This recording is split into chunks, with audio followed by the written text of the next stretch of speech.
اللہ کی پناہ چاہتا ہوں شیطان مردود سے۔ اللہ کے نام سے شروع جو نہایت مہربان رحمت والا۔ اللہ کے نام سے شروع جو بہت مہربان رحم والا۔ جب منافق تمہارے حضور حاضر ہوتے ہیں کہتے ہیں کہ ہم گواہی دیتے ہیں کہ حضور بے شک یقیناً اللہ کے رسول ہیں، اور اللہ جانتا ہے کہ تم اس کے رسول ہو، اور اللہ گواہی دیتا ہے کہ منافق ضرور جھوٹے ہیں، اور انہوں نے اپنی قسموں کو ڈھال ٹھہرا لیا تو اللہ کی راہ سے روکا، بے شک وہ بہت ہی برے کام کرتے ہیں۔ یہ اس لیے کہ وہ زبان سے ایمان لائے پھر دل سے کافر ہوئے تو ان کے دلوں پر مہر کر دی گئی، تو اب وہ کچھ نہیں سمجھتے۔ اور جب تو انہیں دیکھے ان کے جسم تجھے بھلے معلوم ہوں، اگر بات کرے تو تو ان کی بات غور سے سنے، گویا وہ کڑیاں ہیں دیوار سے ٹکائی ہوئی، ہر بلند آواز اپنے ہی اوپر لے جاتے ہیں۔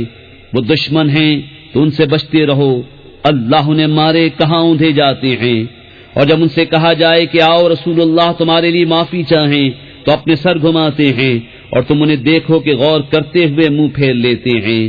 ان پر ایک سا ہے تم ان کی معافی چاہو یا نہ چاہو، اللہ انہیں ہرگز نہ بخشے گا، بے شک اللہ فاسقوں کو راہ نہیں دیتا۔ وہی ہیں جو کہتے ہیں کہ ان پر خرچ نہ کرو جو رسول اللہ کے پاس ہیں، یہاں تک کہ پریشان ہو جائیں، اور اللہ ہی کے لیے ہیں آسمان اور زمین کے خزانے، مگر منافقوں کو سمجھ نہیں۔ کہتے ہیں ہم مدینہ پھر کر گئے تو ضرور جو بڑی عزت والا ہے وہ اس میں سے نکال دے گا اسے جو نہایت ذلت والا ہے، اور عزت تو اللہ اس کے رسول اور مسلمانوں ہی کے لیے ہے، مگر منافقوں کو خبر نہیں۔ اے ایمان والو، تمہارے مال نہ تمہاری اولاد کوئی چیز تمہیں اللہ کے ذکر سے غافل نہ کرے، اور جو ایسا کرے تو وہی لوگ نقصان میں ہیں۔ اور ہمارے دیے میں سے کچھ ہماری راہ میں خرچ کرو قبل اس کے کہ تم میں کسی کو موت آئے، پھر کہنے لگے اے میرے رب تو نے مجھے تھوڑی مدت تک کیوں مہلت نہ دی کہ میں صدقہ دیتا اور نیکوں میں ہوتا، اور ہرگز اللہ کسی جان کو مہلت نہ دے گا جب اس کا وعدہ آ جائے، اور اللہ کو تمہارے کاموں کی خبر ہے۔